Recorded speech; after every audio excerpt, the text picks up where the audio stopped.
مجید فرقان حمید کی ایک شروع کی آیت تلاوت کی جس سے قرآن کی ابتدا ہے، جہاں سے قرآن پڑھنا شروع کیا جاتا ہے۔ ذالک الکتاب لا ریب فیہ، اللہ تبارک و تعالیٰ قرآن مجید فرقان حمید میں ارشاد فرماتا ہے کہ بے شک یہ وہ کتاب ہے جس میں ذرہ برابر شک و شبہ کی کوئی گنجائش بھی نہیں۔ اور گنجائش کیسے ہو؟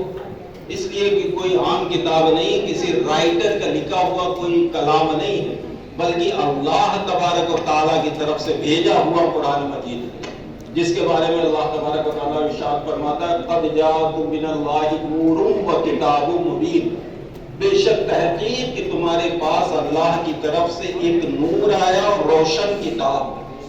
نور سے مراد ہے میرے آقا مصطفیٰ کریم کی ذات پاک، اور کتاب سے مراد ہے قرآن مجید۔ تو اللہ تبارک و تعالیٰ قرآن کے بارے میں ارشاد فرماتا ہے اس میں ذرہ برابر بھی شک و شبہ کی گنجائش نہیں۔ اور اللہ تبارک و تعالیٰ آگے بھی ارشاد فرماتا ہے کہ اگر اس کتاب کو میں پہاڑ پر اتار دیتا تو اس کی خشیت سے پہاڑ ریزہ ریزہ ہو جاتا۔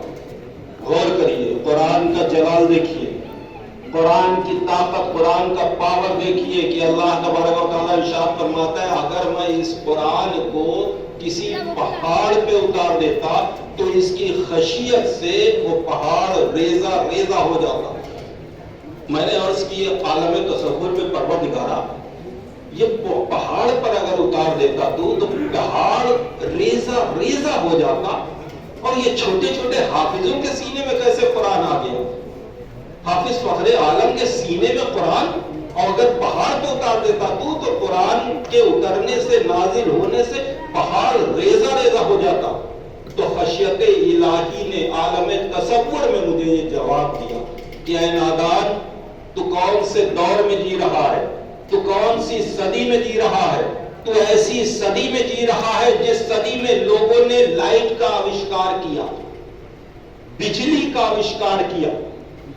تو جانتا ہے کہ اس بجلی میں اتنا پاور ہوتا ہے کہ اگر ڈائریکٹ اس بجلی جہاں سے آتی ہے، سپلائی چلتی ہے، اگر اس میں 100 واٹ کا بلب لگا دیا جائے ڈائریکٹ تو بلب فوراً پھٹ جائے گا، اس کی تاب نہ لا پائے گا۔ اس لیے ہمارے سائنسٹسٹ جو ہیں انہوں نے ٹرانسفارمر کا ایجاد کیا کہ پہلے لائٹ کو ٹرانسفارمر میں لے لیا، پھر اس کے بعد جتنی جہاں پہ لائٹ کی ضرورت ہوئی اتنی ٹرانسفارمر نے آگے سپلائی کر دیا۔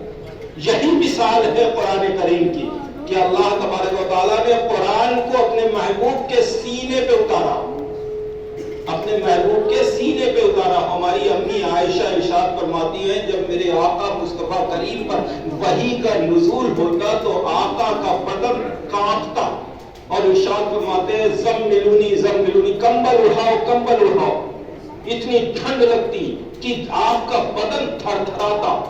کیا؟ قرآن کی خشیت سے۔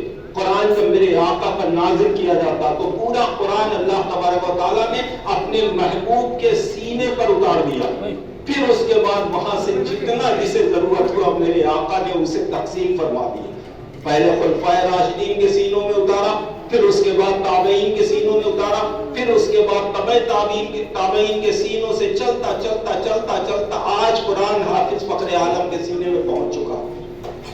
یہ ہے قرآن کا پاور، قرآن کی طاقت۔ میرے آقا مصطفیٰ کریم نے پوری طاقت، پورا قرآن اپنے سینے میں محفوظ کر لیا۔ اس کے